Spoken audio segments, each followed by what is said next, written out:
রাগান্বিত হইবেন না, আল্লাহকে ভয় করেন। কত বড় সালু মানুষ, কত বড় সালু একটা পাখি, আল্লাহরে ভয় করে। সুলাইমান নবী আল্লাহর কথা কইছে তো ওনার শরীরে কম্পন সৃষ্টি হয়ে গেছে। সুবহানাল্লাহ, খুব চালু পাখি। চিন্তা করছে যদি ওনার আল্লাহ দয় না দিয়ে থামাই দিলে ভিটার সুটে বাপ দায় বাইরে। এবার বলেন আল্লাহকে আপনি ভয় করেন, আপনি রাগান্বিত হইবেন না। আপনার ওয়াদা ছিল আমি যদি উপযুক্ত কারণ দর্শাইতে পারি আপনি আমাকে মাফ করবেন। আমি উপযুক্ত কারণ নিয়ে আপনার সামনে আসছি। এবার যে তত্ত্ব শুনাইছে শুনেন।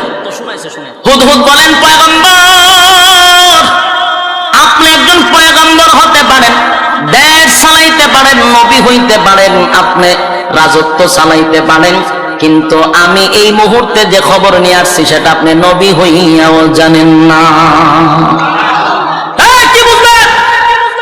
হুদহুদ কয় আমি এখন যে সন্ধান নিয়ে আসছি, যে তত্ত্ব নিয়ে আসছি, আপনি নবী হয়েও এই খবরই জানেন না। সুবহানাল্লাহ বাড়ি গিয়া তাইলে সুলাইমান নবী গায়েব জানতো? কথা কয় না দিন, একজন পয়গম্বর গায়েব জানে না। বলতেছে আমি যে তত্ত্ব নিয়ে আসি এই তত্ত্ব আপনি আগের থেকেই জানেন না, আপনি অবগত না। আমি এখন যে ঘটনা আপনারা শোনাবো, তাহলে কি বোঝা গেল? নবীরা গায়েব জানতো? দুঃখের ব্যাপার, নবীরা গায়েব জানে না, আমরা জানি। কিন্তু আমরা দেশের ফিররা গায়েব জানে, জানেনি? অনেক ফিররা গায়েব করে আর গায়েব জানে। শুনেন স্পষ্ট কথা, সুলাইমান নবীকে হুদহুদ পাখি বলতেছে আমি যা জানি আপনি তা জানেন না। আমি কি গিচ্ছা কইতাছি? আপনারা কি মনে হয় ওনারা চিনছেন নি?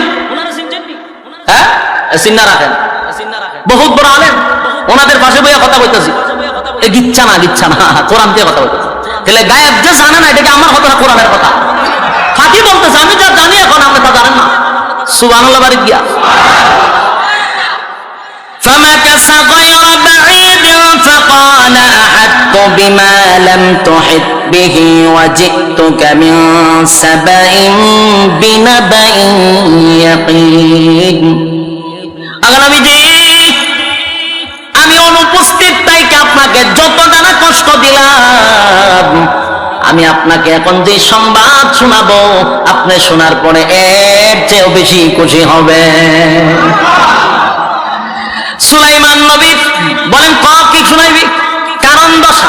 হুদহুদ কারণ দশাইতে গিয়া বলেন ফামাকাসা গায়রা বাঈদ ফাকাল আহাদতু বিমা লাম তুহিত বিহি ওয়াজিতুকা মিন সাবাইন বিনাবাইন ইয়াকিন। আল্লাহ নবীজি আমি উঠতে উঠতে আসতেছিলাম, হঠাৎ করে একটা জালের মধ্যে আমি আটকা পড়ে গেলাম। জালের মধ্যে আটকা পড়িয়া আমি যা দেখলাম আশ্চর্য হয়ে গেলাম। গোটা পৃথিবীর বাদশা আপনাকে আল্লাহ বানাইছে। সুলাইমান নবী শুধু আমেরিকার প্রেসিডেন্ট ছিল না, হ্যাঁ শুধু সৌদির প্রেসিডেন্ট নয়, গোটা পৃথিবীর বাদশা ছিল সুলাইমান নবী। সুবহানাল্লাহ। অথচ গোটা পৃথিবী ওনার রাজত্ব, ওনার রাজত্বের ভিতরে আরেকটা রাজত্ব চালাইতেছে এক মুশরিক, অথচ ওনার খবর নাই। আমি সাবা নগরীর থেকে আসছি, সাবা নগরীতে আমি যা দেখলাম আমি অবাক হয়ে গেলাম। ওখানে একটা রাজ্য আছে, ওখানে একটা প্রধানমন্ত্রী আছে, ওখানে কিছু প্রশাসন আছে, ওখানে এত কিছু আছে, ফল আছে, ফুল আছে, ফসল আছে, মাঠ ভরা ফল আছে, মাঠ ভরা ফসল আছে, তাদের অস্ত্র আছে, তাদের ক্ষমতা আছে, দেশ চালাইতেছে, আপনার খবর নাই। সেই তত্ত্ব আমি আপনার কাছে নিয়ে আসছি। তখন সুলাইমান নবীর কাছে পাখি বক্তব্য দিতেছে, ইন্নী ওয়াজাদতু ইমরাআতান তামলিকুহুম ওয়া উতিয়াত মিন কুল্লি শাইইন ওয়া লাহা আরশুন আযীম। ওই রাজত্ব যে চালায় সে হলো একটা মহিলা। রাজত্ব বেটা না বেডি? তাহলে বেডি আগে আসেননি? হ্যাঁ কথা বলো। রাজত্ব চালাইতে এক মহিলা, ওই মহিলার নাম হলো রানী বিলকিস। মহিলার নাম কি? রানী বিলকিস।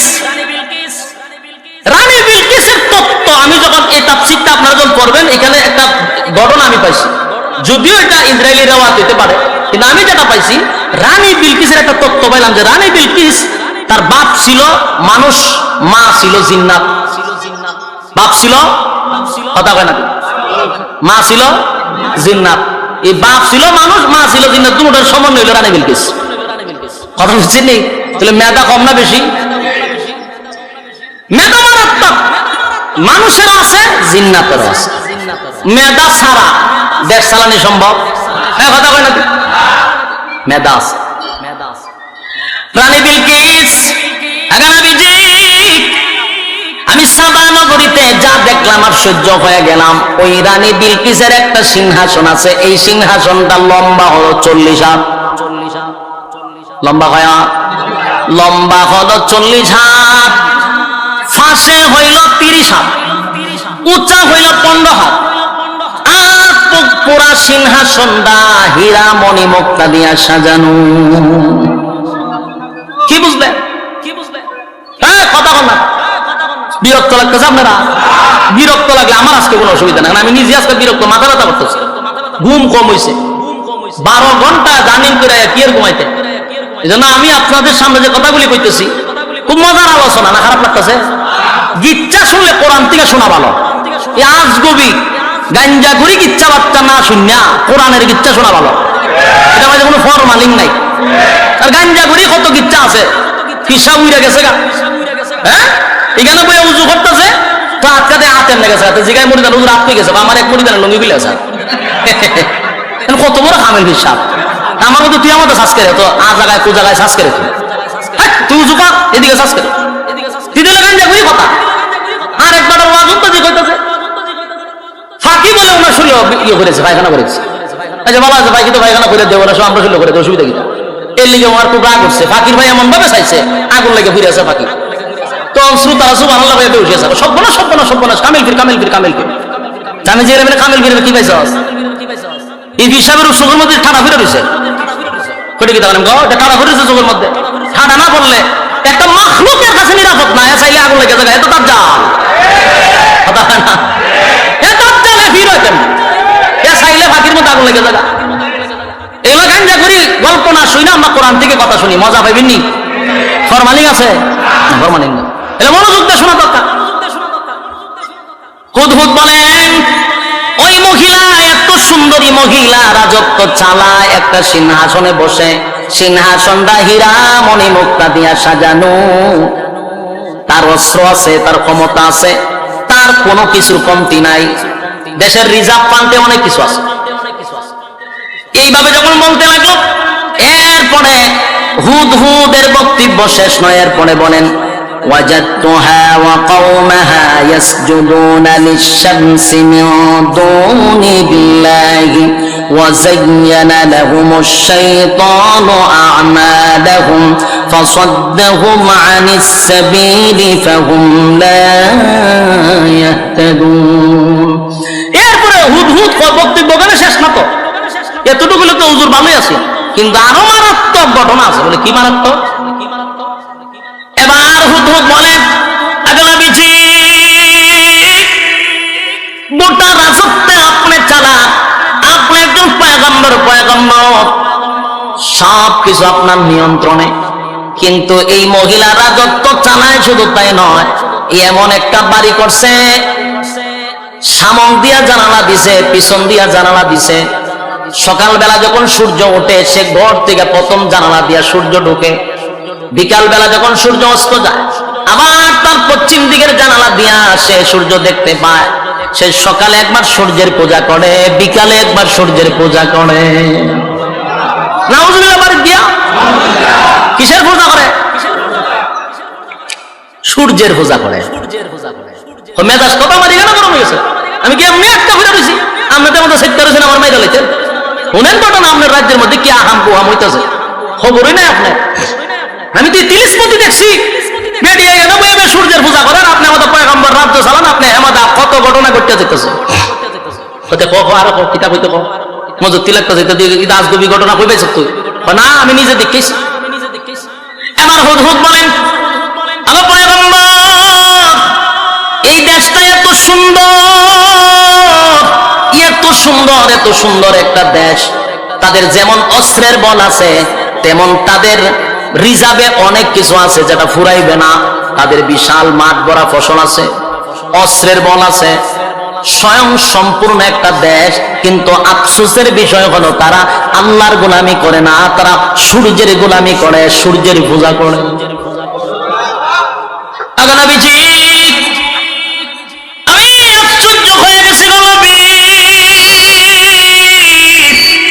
আল্লাহ রাব্বুল আলামিন তাদেরকে এত নিয়ামত দিল, এত নিয়ামত পাওয়ার পরে কেমনে গো আমার আল্লাহকে তারা বইলা মন গড়া জিন্দেগি চালায়, কেমনে গো আমার মালিকরে তারা বইলা যেমনে মনে চায় এমনি কি জিন্দেগি চালায়। সেই মালিক তাদেরকে এত নিয়ামত দিল, সেই মালিকের গোলামি করে না, তারা গোলামি করে সৃষ্টি। গোলামি করে কিসের? স্রষ্টার গোলামি বাদ দিয়ে সৃষ্টির গোলামি করে। আমার নবীজি এটা দেখে আমি আশ্চর্য হয়ে গেলাম, আমি আর বরদাস্ত করতে পারলাম না, তাই আমি আপনার কাছে তত্ত্বগুলা নিয়ে আসছি। এরপরে সুলাইমান নবীর কাছে হুদহুদের বক্তব্য শেষ নয়।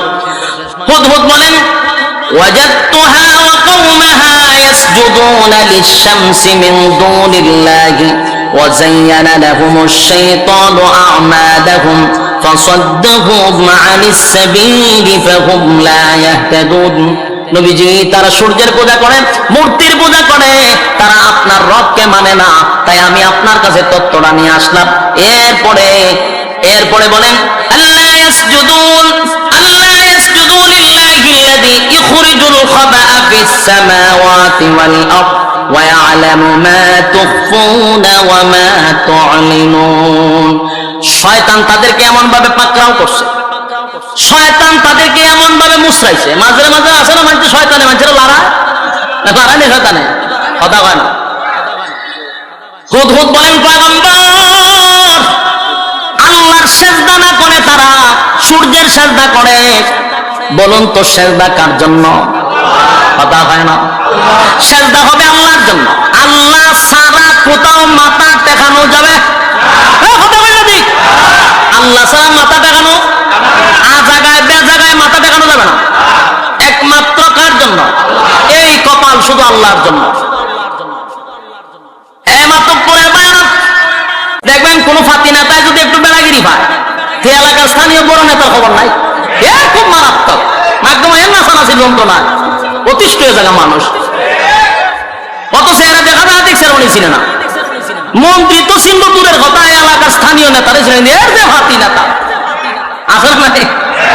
সুকুন তো কোনো খাতারই পড়ে না, কিন্তু আজকে দায়িত্ব হয়েছে, বেড়াগিরি বাইরে গেছে, হুমকি দেয় খারে, মন্ত্রীর হুমকি দেয়, আমার লাভ করে।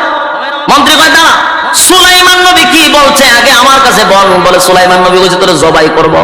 বাচ্চা এরপরে কি করবো? বলছে তো ঠেঙ্গি ভাঙবো। এরপরে কি করবো? আর কিছু কইছি না। ও বলছে যদি উপযুক্ত কারণ দর্শাইতে পারস তাহলে অবশ্যই তোরে ক্ষমা করবো। কত লইছে এখন যা, বেড়াগিরি কম দেখায় যা। আমার উপযুক্ত কারণ আছে, এখন একটা কথা কবি শাস্তি হলাম, কারণ আমি তো মন্ত্রীটা জানাস। এখন সুকুন আছে, কত তো সত্য। এবার সুকুন গেছে, কিন্তু সুকুন এই হুদহুদ ছোট্ট পাখি, কিন্তু তার মেধা এত মারাত্মক, সে সুলাইমান নবীর কাছে যে গেছে একেবারে ডাইরেক্ট গিয়া কাছে বসে নাই। ডাইরেক্ট যদি কাছে বয় দেখবেন কেউ যদি বেশি রাগ থাকে, আর ডাইরেক্ট যদি আপনার তার কাছে দূরে ফিরেও দিতে পারে, কথা হয় না। এই জন্য কাছে গেছে না, আবার বেশি দূরে থাকলে আরো রাগ উঠতে যাবে, এই জন্য বেশি দূরেও গেছে না, বেশি কাছেও বসছে না, মাঝামাঝি একটা জায়গা গিয়া বসে রয়েছে। সুলাইমান নবী সাহেব গিরেই তুই দায়িত্ব ছাড়া খালি ঘোরাঘুরি করা, তো ঠ্যাং হয়ে গেলে না হয়ে গেছলে। হুদহুদ তো চিন্তা করছে যে সুলাইমান নবীর রাগ বেশি।